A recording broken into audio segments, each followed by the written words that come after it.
Hi, welcome to my Sorare NBA Journey. This is episode 4, and today we're going to be going through exactly how much return I've made just on Sorare NBA in about the month I've been playing now. It's been absolutely incredible to play. It's been so fun, and the return hasn't been half bad either. Included in this, I'm going to be showing you a couple of rewards that I've won, some really nice ones, and just how I've been kind of positioning my gallery and all the rest of it. If you haven't been watching my Sorare Journey, don't worry, I've got a little preview here for what we've been doing in the last couple of episodes, so let's roll into that. Sometimes the best thing to do is nothing, and I just can't sit at home being like, oh, I was a genius, I waited, if I didn't put out a video telling you guys I'm trying to wait. And then we kind of saw the cards trickling down in price, and then we had this second jump kind of on October 27th, and I was like, oh, that's kind of the moment I expected. I started buying very slowly. I started buying cards, just fun of it, you know. I think you want to be holding as many cards as you can. You don't want to be selling, taking a 5% hit and then moving on. It's all about kind of acquiring as many cards as possible to give you as much depth to win as many times as you can. And then, you know, if more people join the game, prices will go up. Or if they don't, then you've just got to be better than the people that are currently playing the game to win more rewards quicker than them. And yeah, I think that's pretty much what we're going to intend to do. And if you don't know how I'm building my lineup, so obviously I've won, I haven't lost yet in the rare division, which is you know, my priority division. Is Sorare data. You go Sorare data, you go to SO5 and then game week center, I believe it is. After that, you come over, make sure you flip from football to basketball. You can see your current game week, so I'll run through that at the end here. And then you have these projections, and these projections are pretty much what I've been using to base my whole teams off.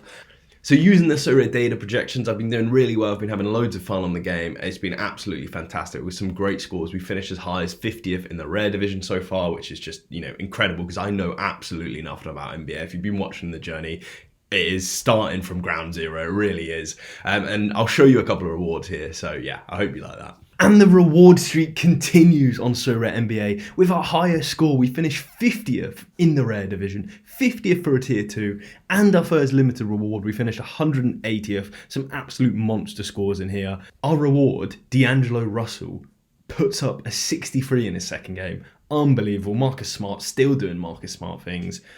Just loving this so far. And then if we look at the other team here, Jason Tatum and the team, I mean, it's just like wonderful to see, really. Cam Reddish and Cameron Payne, 2 new joiners to the team, combined 83 points.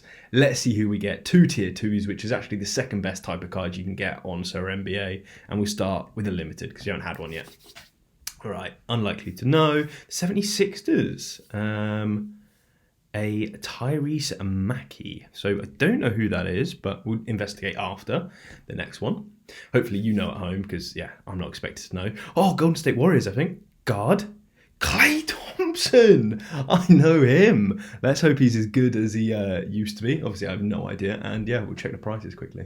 So first up, Klay Thompson, selling for about £115, which is fantastic. And then in limited, we got Tyrese Maxey. Maxi, I think it's Maxi. That's all right, you know, pretty good. It's my first rewards. I'm not really sure where kind of values lie, but again, if you can do this every week, which obviously you can't, but weeks like this just make it all worth it when you're just getting good rewards and you're finishing high and you get to wake up in the morning, check your scores, and they're fantastic. So, long may this continue. Another great finish in Rare Contender in NBA. Just, you know, some of the boys popping off. Klay Thompson, one of the rewards, 72. Mo Bamba, finally getting good again. D'Angelo Russell, loving it. So let's get into the rewards. We're picking up a tier 2 for finishing 78th. So let's see if we have any idea who this one is.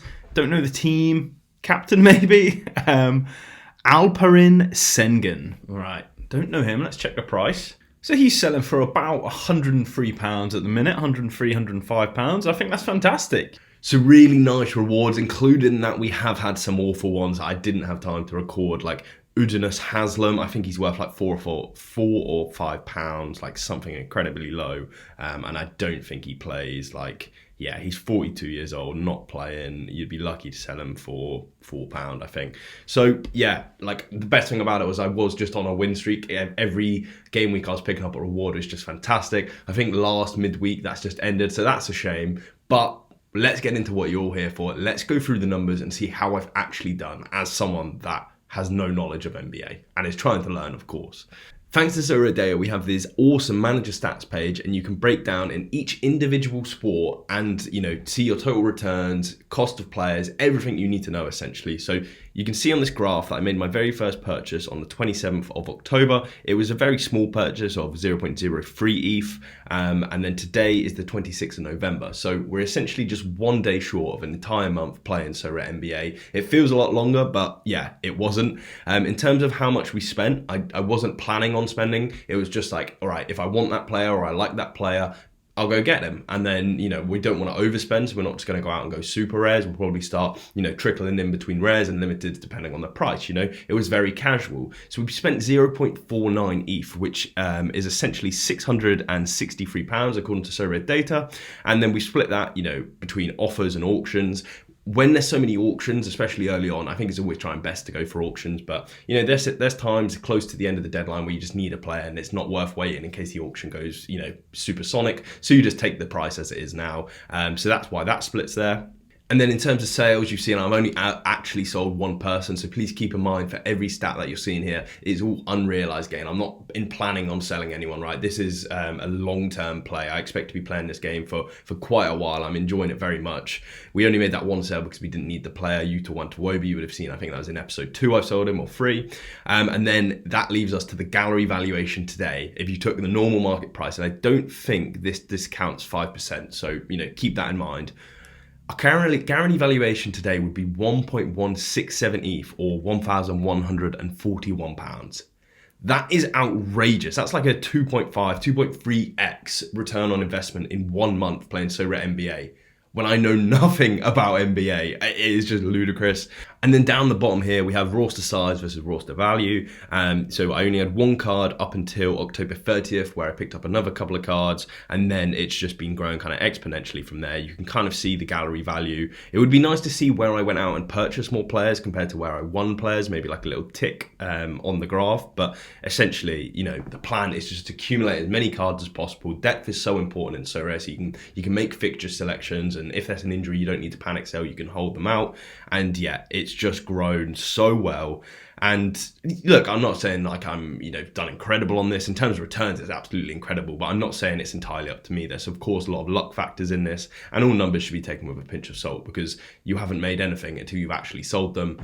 And the other point which you forget is that, or most people forget, is that they just look entirely at the numbers value. You can't put a valuation on, how much entertainment this has given me, how much fun I've had learning basketball, and I will continue to do that. So yeah, pretty astonishing returns. The nuts across of it is 0.49 return to 1.167 in 1 month. If that can continue, it would be a very, very good couple of months on the Sibley Alex channel, but not to be expected, of course. The new addition to the club, Dyson Daniels, has been added in rare. I've picked him up in rare for £29.8 or 0.0287 ETH. And yeah, a rookie card with great potential. And you might be thinking to yourself, how do you know so much about basketball? You knew absolutely nothing last week. Now you're picking up rookie cards that are on monster runs before they're going on monster runs, just to prove it to you. I picked him up on it when his last score was 2 here, was DMPing before. Now he's putting up 22s, 25s, playing consistently. How do I do it? I know you're all wondering. Of course it's not me.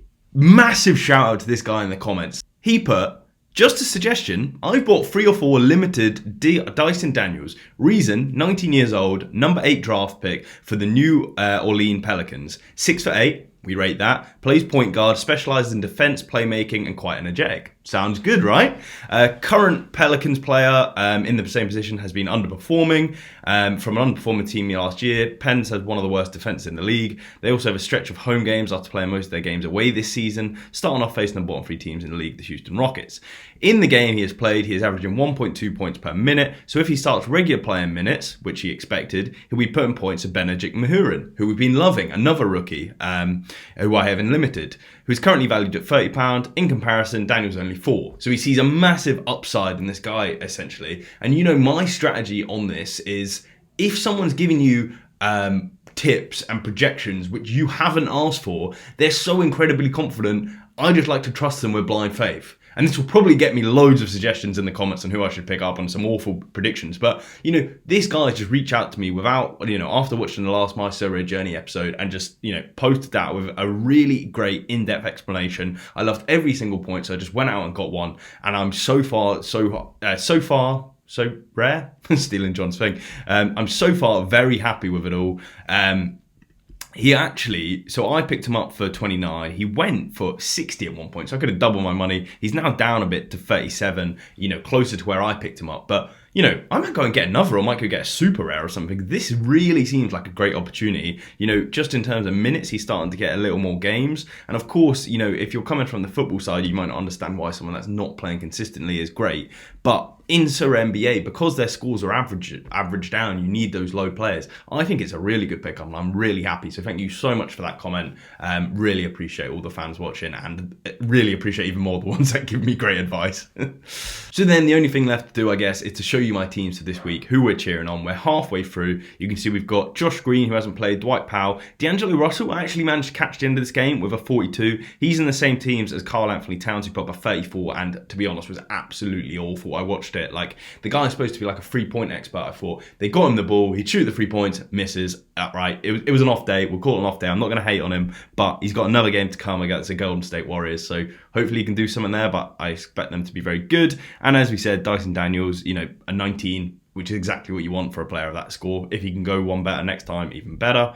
Rare champion, just like a solid mix of good players here. I don't think I'm predicting too much. Marcus Smart really needs to up his game, and like if Klay Thompson can go off again, that would be fantastic. Actually, Tatum can improve. 47 is below his average. Come on, Jay. Limited contender then. This was my best projections for this game week. I think it had the most upside. The big issue is Cam Reddish was a 50-50, and I didn't really have a good replacement, and I didn't want to go out and spend more reef. So I was like, I'll just gamble on him. He didn't play the first game, so I really hope he can play the second game. Otherwise, he's going to kill the lineup. But if he did kill the lineup, it looks pretty average so far, unless they pop off. So yeah, not too bothered either way. The only thing you might be wondering is how I prioritize each team, each game week. So is it rare or is it limited? The default's normally rare, but if I look through my rare projections and they're not very good, which I think is pretty much the same for this week, right? So if I show you the pick players, I'll go to what the difference is. You can see most of them here are limited cards, so I'm probably going to lead towards limited. And then also I just put in a couple of projections, see if there's any like perfect scores. So here we've got a perfect score in rare contender where we can't add any more points, but of course the projections aren't great. That's because it's obviously not the optimal lineup this week. I think the most optimal lineup is limited contender. So yes, we're 2 points short, but I think the team looks really solid. So that's going into next week, looking forward. That's how I do my teams. A lot of you asked about it. It's Sorare data. It's a projections tab. Obviously click basketball rather than football, and it's wonderful. It's been really great so far. Really good for injuries. Like we can see Maxi's out, which is annoying because that's the thing. Although I've got very lucky in my journey in terms of rewards, in terms of scoring well, I've had the normal, awfulness. I've had, some of my best players injured. We've got Maxi that's injured, and I think this Sengun guy, he was injured last week. So as I was saying before my camera cut out, it's not all been plain sailing, but of course everything has been net positive so far. These are the cards temporary in the gallery if you haven't seen. So yeah, just looking through, quite happy with everyone, not looking to pick up anyone else. In terms of monster players like a Doncic or Giannis, not feeling the need right now. If there is a dip in price across the whole market, I think I'd try and pick one up. And then besides that, you've just got to keep grinding the daily commons, picking all of these up, because people be wondering, well, why would you pick up common cards? I mean, absolutely nothing, right? But for training, they can be so beneficial. So if I show you my training here, and this is the tip you should all be doing, when you're looking at your training teams and you're seeing players that aren't playing, whether they're injured or just not good enough for that week, you should put them with your best common cards to maximize your XP, because the XP is split between the teams. So in this case, I've got all of my best common cards with one rare card, let's say limited or rare card, one that you had to buy. And I think that's kind of the best strategy. So definitely try and do the same for yourself. And that's why, trading your, getting the free common every day and swapping it for a better player is always beneficial. I obviously don't know too much about it, so I just try and pick the higher numbers. That's I really don't take the commons too seriously, obviously. So 43 for a 40, not a trade I want to do. So won't be doing that. We'll say if you enjoyed this, please give it a like, and if you want to play Sorare, please use my link in the description. It will really help me. And yeah, I guess all the best to you. Cheers.